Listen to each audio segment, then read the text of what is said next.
रुक कर रहे हैं अगली खबर का। विदेश में फंसे भारतीयों को वापस लाने का अभियान आज से शुरू हो गया है। वंदे भारत मिशन इसे कहा गया है। एक हफ्ते में 64 फ्लाइट के जरिए फंसे भारतीयों को लाया जाएगा। 23,000 भारतीयों को लाने के लिए एयर इंडिया की 10 फ्लाइट्स जो हैं वो उड़ान भरेंगी। यूएई, सऊदी अरब और कतर से केरल के कोच्चि और कोझिकोड के लिए 3 उड़ानों से 800 लोगों को लाया जाएगा। इसके अलावा ब्रिटेन और सिंगापुर से 250 लोगों को मुंबई लाया जाएगा। वहीं 250 लोगों को मलेशिया से दिल्ली लाया जाएगा। अलग अलग जगहों से वापसी का किराया भी तय किया गया है, जो कि इन वापस आने वाले लोगों से वसूला जाएगा।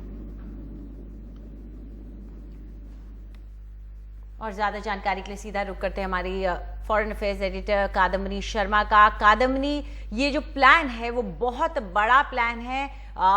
कितने लोग अगर देखा जाए तो वापस लाए जाएंगे और इसकी शुरुआत किस तरीके से की जा रही है? देखिए अंजलि, बहुत बड़ा ये ऑपरेशन है, वंदे भारत मिशन इसको कहा गया है। और 1990 में जो गल्फ वॉर के वक्त करीब 1,70,000 इंडियंस को वापस लाया गया था, उससे भी बड़ा ऑपरेशन ये माना जा रहा है।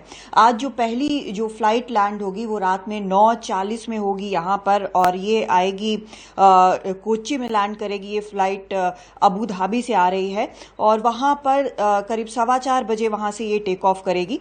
एक और फ्लाइट जो है वो आ रही है यहाँ पर, दुबई से निकलेगी वो करीब 5 बजे और केरला पहुंचेगी, कोझिकोड पहुंचेगी करीब 10:30 बजे रात में।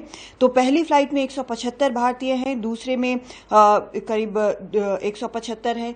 ये पहली दोनों फ्लाइट्स जो हैं वो केरल में लैंड कर रही हैं।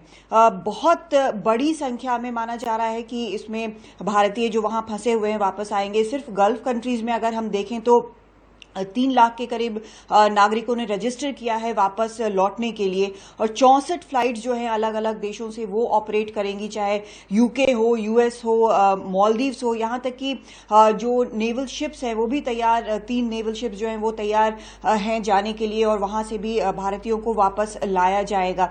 लेकिन एक चीज ध्यान रखने वाली बात यह है आज, क्योंकि पहली फ्लाइट्स यहाँ पर लैंड कर रही हैं, केरल में बड़ी संख्या में फ्लाइट्स जो हैं वो लैंड करेंगी। आपको ये भी मैं बता दूं कि यहाँ पर जो 7 फ्लाइट्स हैं 6 कंट्रीज से वो तेलंगाना पहुंचेंगी, 5 फ्लाइट जो हैं 5 कंट्रीज से वो गुजरात आएंगी, 1 फ्लाइट पंजाब आएगी, 3 जम्मू कश्मीर के लिए है, उसके अलावा 3 जो है वो कर्नाटक के लिए है, ऐसे ही दिल्ली एनसीआर के लिए भी है।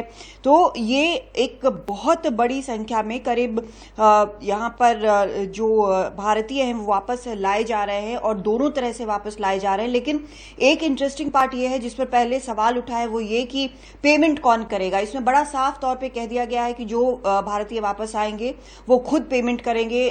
सूत्रों ने हमें बताया है कि एक रीजनेबल जो फेयर है वो बताया गया है और ये सब इसी तरह से पे कर रहे हैं। एक अंडरटेकिंग भी इन सबको देनी होगी कि अपने खर्चे पर वो क्वारंटीन में रहेंगे। ये एक इंटरेस्टिंग फैक्टर है और उन्हीं को वापस लाया जाएगा जिनके कोई सिम्टम्स नहीं होंगे, कंपेलिंग रीजंस होंगे, या तो बीमार हैं या फिर यहां पर कोई फैमिली इमरजेंसी है, नौकरी चली गई है। इसमें एक और फैक्टर अगर आपको मैं बताऊं कि यहां से जो लोग जाना चाहते हैं किसी और देश, वो इन फ्लाइट से जा सकते हैं, बशर्ते कि वो कंट्रीज जहां पर वो जा रहे हैं वहां पर वो लोग उन्हें वापस उस कंट्री में घुसने देने को तैयार है। तो एक काफी लंबा चौड़ा ये मिशन है। कई मिनिस्ट्रीज, चाहे उसमें एमईए हो या फिर एमएचए हो, सिविल एविएशन मिनिस्ट्री हो, कई और एजेंसीज इसमें इन्वॉल्व हैं। स्टेट्स के साथ कोऑर्डिनेशन किया गया है, जॉइंट सेक्रेटरी लेवल के कोऑर्डिनेटर्स हैं जो कि स्टेट्स के साथ कोऑर्डिनेट कर रहे हैं कि कैसे जब वहां पहुंचेंगे तो क्वारंटीन में रहेंगे और बाकी जो स्टैंडर्ड मेडिकल रिक्वायरमेंट्स हैं वो सब यहां पर पालन किए जाएंगे। तो इंडिपेंडेंट इंडिया का ये सबसे बड़ा ऑपरेशन माना जा सकता है। अंजलि जी, शुक्रिया कादम्बिनी इस तमाम जानकारी के लिए। अभी समुद्र के रास्ते भी लाया जा रहा है और हवाई रास्ते से कई फ्लाइट्स के जरिए हजारों लोगों को विदेशों से भारत लाया जा रहा है। लेकिन इसमें खास बात यह है कि उन्हीं लोगों को लाया जाएगा जिनमें ऐसे कोई भी लक्षण नहीं है जो कोरोना से संबंधित हो।